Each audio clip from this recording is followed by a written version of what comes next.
Hey, what's up, guys? A lot of Ring of Honor stuff to catch up for in this video. All right, so let's start off with Border Wars. Didn't think it was quite up to par with last year's Border Wars. I actually thought last year's was probably the second best ROH show of 2012. But a lot of people are saying probably the weakest internet pay-per-view in quite some time, which may be accurate technically, but it was still really, really good. I thought you still had some really must-see stuff on the show. Excellent matches, some good storyline implications, and another good experience in Canada. I think ROH, last couple shows, every time they go up to Canada, it's usually a really, really good to great show. All right, so we start off the night with ACH and Tadarius Thomas taking on Caprice, Coleman, and Cedric Alexander. Great athletic match. I think that's what Ring of Honor needs right now is more athletes. So you saw the athleticism here. A lot of innovative offense from both teams. I thought Cedric and Caprice, this is probably their second best match in ROH so far. I thought this was that good. One of the highlights on the show, to be honest with you, and excited. I think ACH is definitely going to be more of a singles wrestler. I don't think this thing with Thomas is Tadarius Thomas. I don't think he's going to be a full-time tag wrestler with him. But another great opener from them. Like I said, definitely one of the brightest spots on the show. Next up, we have Roderick Strong and Mike Bennett. Mondo got hurt, so we got Roderick and Bennett again. I believe Bennett had his debut match against Roderick, so it was nice to see them two guys, tangle up again. A lot of interesting similarities and contrasts from both guys. Both guys look alike, actually, but they have two totally different mentalities. So it's an interesting mix. But this is good. Some of the near falls kind of had people on the edge of their seat. The thing with Maria and Cheeseburger, the skinny black kid from the wrestling school, came in and kissed Maria and distracted Bennett, and then Roger got the sick kick for the win. So I like the booking. It was a nice follow-up on the Supercard of Honor fiasco where Cheeseburger got, I think he called Maria like a gutter slut or something like that. So good stuff there. Roderick is kind of directionless right now. It seems like they kind of just use him as someone just to get good matches out of particular guys when they need it, like ACH and Carl Anderson. But I think Roderick Strong is a perfect candidate to join Scum. I think Roderick's been acting kind of scummy over the last couple of years, especially around females, some of the female interviewers. So he might be a good fit for Scum. Next up, we have BJ Whitmer and Rhett Titus. The I Quit match, definitely the weakest match of the night. I think the problem with this was it wasn't so much the finish. A lot of people were bitching about not bitching, but didn't like the Corino sacrifice spot at the end.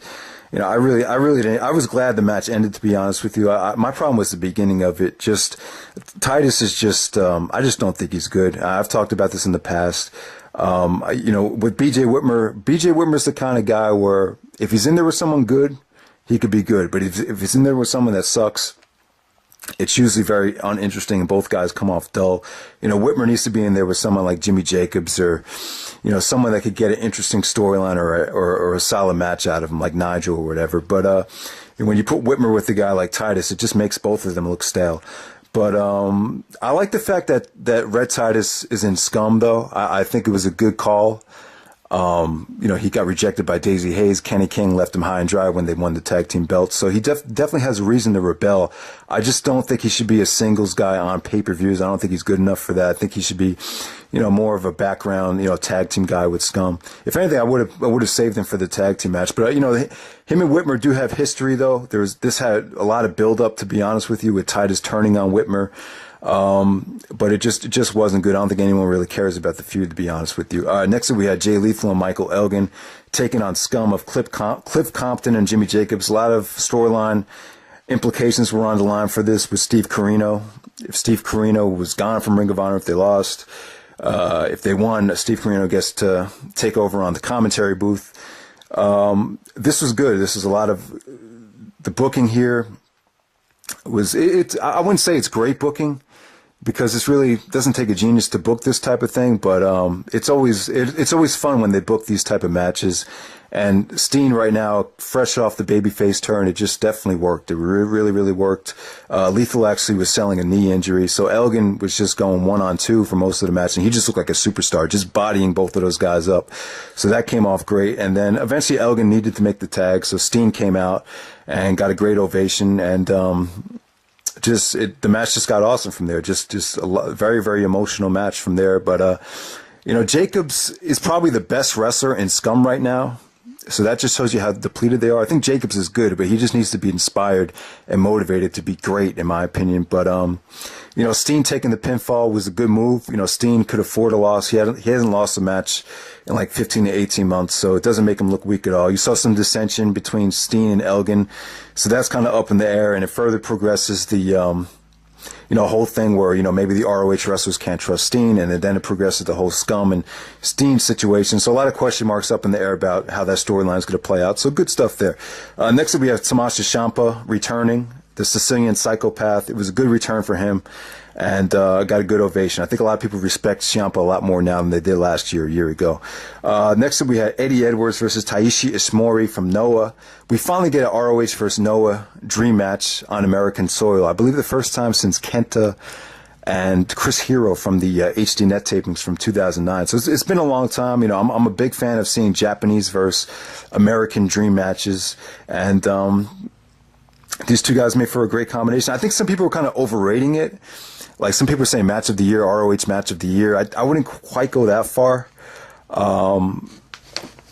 But I think the problem is people haven't seen Ishmori before, so I think they were kind of blown away by his athleticism. But you know, some of the diehard fans, we've seen this guy for about 5 years now. We've known who he is for about, you know, 5 or 6 years now.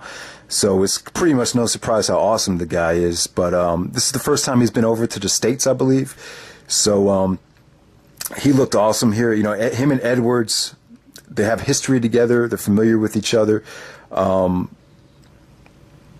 You just saw a combination of everything here: high spots, some good strikes, some good back and forth pinfalls. You know, just they just rocked the house. It definitely, you know, got a lot of respect. Even though a lot of people, probably half the crowd wasn't familiar with Ishimori, they still, you know, gave him the respect that he deserves, and definitely appreciated the showing that he gave. And definitely love to see Ishimori come back down the road. Hopefully Marufuji, hopefully he gets healthy and makes an appearance. I hope ROH does more stuff with Noah, because it just freshens things up. It just keeps things so fresh. I mean, they're really the only promotion that could deliver, you know, dream matches with Japanese wrestlers in the United States besides Dragon Gate. So definitely love to see more. And hopefully Kenta comes back before the year is over. I think that'd be huge. And I think it helps both promotions out. I think Noah could use the publicity, and it helps the ROH roster out so much more when they work with Noah. I know some people are against it, but I just love it. So that's pretty much it. You know, Ishmori and Eddie Edwards steal the show, definitely. 4 stars for me. Next up, we have Davey Richards and Paul London. So London replaces the injured Naomichi Marufuji. I thought London, you know, him and Brian Kendrick, I've kind of soured on both of those guys. You know, London hasn't been his passion. I haven't been really crazy about his recent PWG work that he did with El Generico as a tag team. But I thought he was good here. I thought this was a good, solid match. Not great, not something you need to rush out of your way to see. It was weird, though, because Davey was, for some reason, he's just hated on in Toronto. Ever since the Steen match from Border Wars, he just doesn't get a lot of respect up there. So he was acting like the dick Davey Richards type of heel, really getting under the fan's skin. So that was really, really cool to see. I love Davey as a heel. So hopefully, you know, Davey hasn't really fully turned heel yet. So it would be nice to see him turn in the future. I don't know how long this American Wolves thing is going to last, but he's going to get a title shot coming up against Jay Briscoe, so I can't wait for that. So Davey and Eddie are both moving back into the main event title scene, which I'm happy about, as long as they don't have some type of bullshit soap opera storyline. I think it'll be fine. But him and Paul, it seemed like London was kind of winded at first. It seemed like he was kind of huffing and puffing, but he did hang with Davey every step of the way. I think Davey did his best to, you know, make him look good and not try to overshadow him with his intensity. There's an awesome spot where they were just, you know, going back and forth, and they just, you know, brawled out of the ring, and London was going for a pile driver, then Davey countered it into a pile driver of his own outside. That set up the double stomp spot where Davey just lands on London's head with the low-key double stomp kick and just kicks him right in the face. I don't know if Davey is having vision problems or he just overshot. I don't know what the fuck happened there, but then London, give him credit, man. He finished the match, went for the shooting star press. Davey countered it into a pinning predicament, got the win. You know, really, really solid match here. Definitely, it felt different than your typical ROH match. Really, really love London's effort, and hopefully he gets another chance in the future. And maybe this is the first part of him, kind of reigniting his career in Ring of Honor. So we'll see what happens. Yeah, and London, make no mistake about it. London was the first Ring of Honor wrestler to get a WWE contract while in Ring of Honor. So he is somewhat of an ROH legend. So it's definitely a great moment to see him back. Next up, we had the main event. We had Jay Briscoe taking on Adam Cole.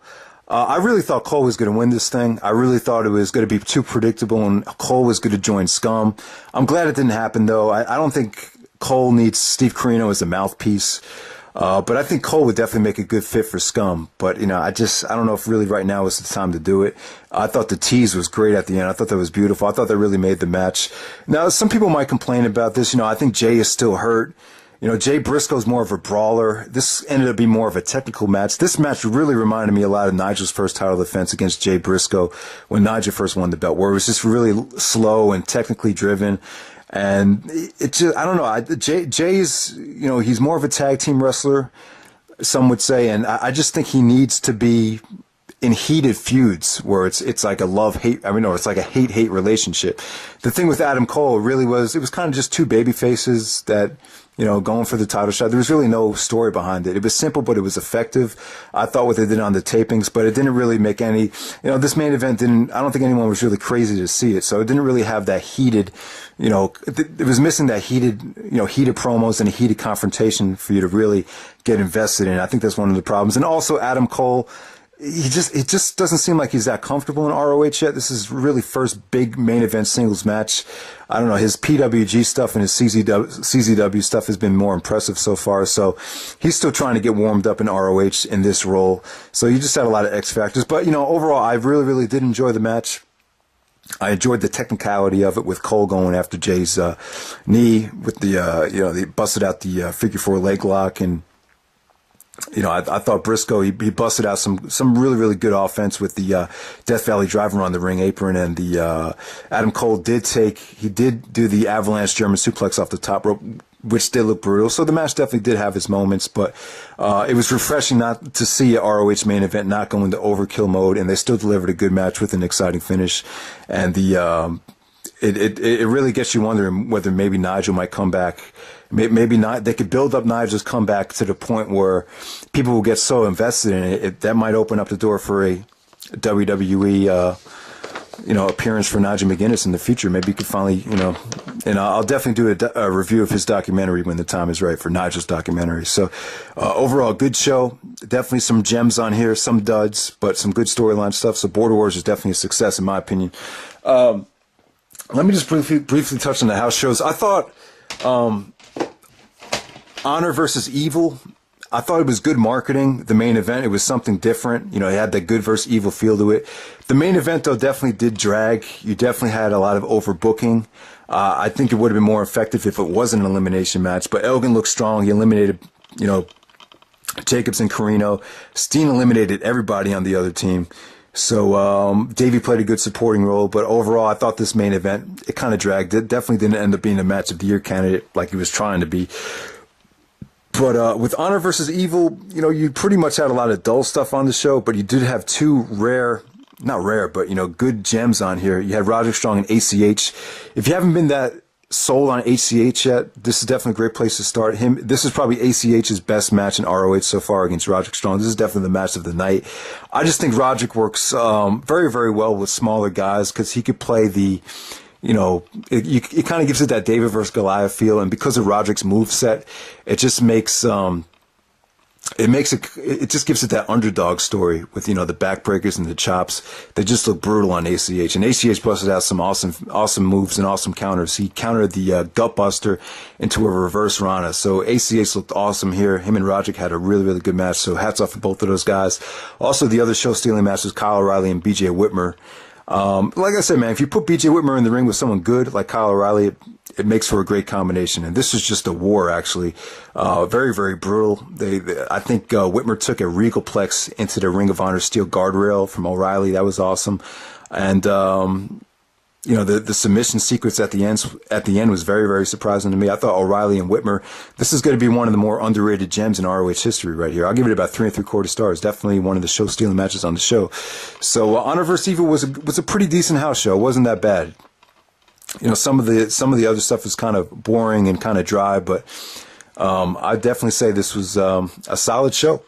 Next up, we have War. War from Asheville, North Carolina. This is probably one of the weakest shows in ROH history. I don't know, man. Mark Briscoe versus Kevin Steen. It was a fast-paced match. These two guys have a lot of history together.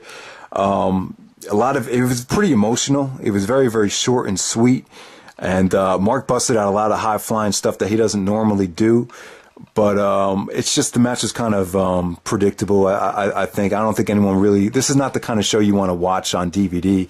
It was more for the live experience who really didn't know whether Mark would win or not. Maybe they had in the back of their mind maybe they could do Mark Briscoe versus Jay Briscoe or Supercard of Honor. So there was just no suspense from a DVD viewer or if you could have watched the match on demand. It just didn't have that just really weren't that invested in it. Definitely the match of the night was the American Wolves versus Caprice, Coleman, and Cedric Alexander. Usually the Wolves will get the best match out of, some of the struggling tag teams on the undercard, just like they did with the Dark City Fight Club a couple years ago.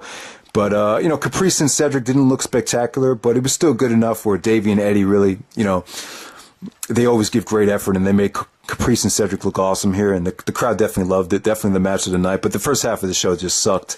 It just took a really, really long time to get going. I thought Alabama Attitude, I thought they kind of were mediocre in their title match against Red Dragon.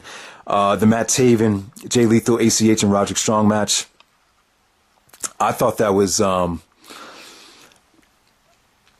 of a botch fest. And let me talk about Matt Taven right now. Yeah, I forgot to talk about his match with Mark Briscoe. The match with Briscoe was pretty average on Border Wars, but Taven, I agree with most people. Like the gimmick is kind of overshadowing the wrestler. You just feel like he can't be himself. There's too much distractions at ringside. But, in my opinion, you need to go balls to the wall. You need to just ignore that stuff and just, don't hold back. Because, he might be out of a job eventually. If he might lose the belt and, that might be it for him.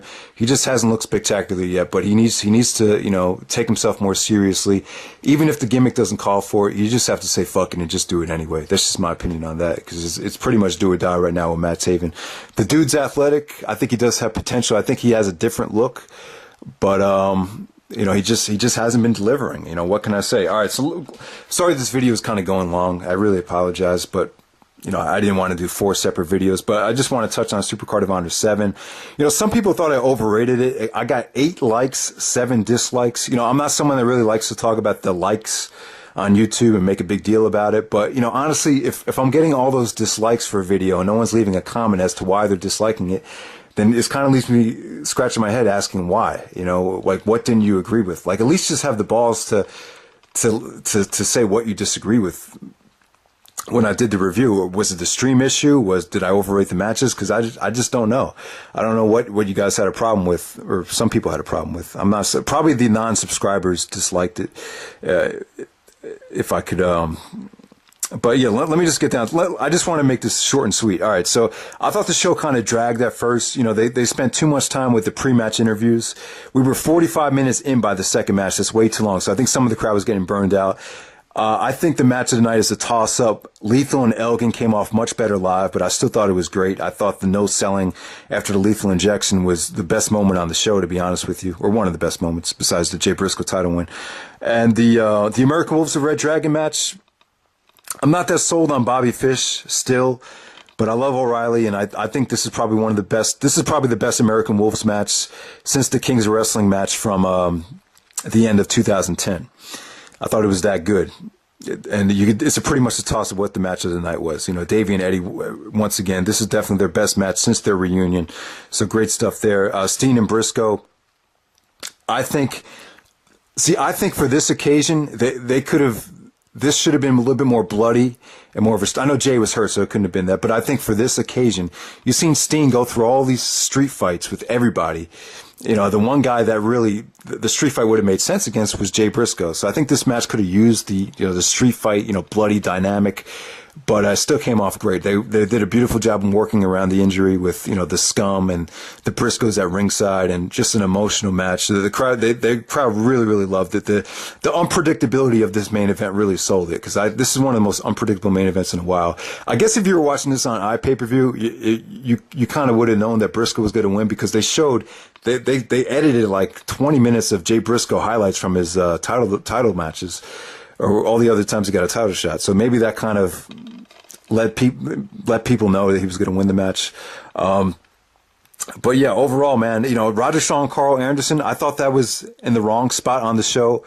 When you come back from intermission, you can't put a great match like this right after intermission. You need to give people a chance to warm up from intermission. So I think maybe they should have switched the Scum match with this. I think you probably could have done, you know, Roderick and Carl Anderson before intermission. I think that would have worked a lot better, because I think some people were kind of disconnected with Carl Anderson. Because let's face it, the Ring of Honor fan base isn't what it used to be. I don't mean any disrespect by saying that, but they're not really that knowledgeable about the best wrestlers all over the world like they used to be. Like, you could bring in guys from 0-1 back in 2002, 2003, and everybody would know them. It's not the same case right now. So only half the crowd pretty much was familiar with Anderson. But Anderson and Strong, even the match, I thought it was good. I thought it was, you know, stiff, and they worked hard as hell. But I think it felt kind of rushed, to be honest with you. I just think it could have been booked a little bit better. But other than that, I thought this was a really, really good show. Definitely not amazing. I wouldn't give it a 9.0. I give it more of an 8.25, 8.5. But overall, I definitely think Ring of Honor is having a good year right now. I think the Scum thing could use a little bit of work. I'm not really crazy about the Scum stable. I think they need better wrestlers. I think Corino, I'm kind of becoming a little bit sick of Corino. I think he's being a little bit overexposed, but he's doing a good job though.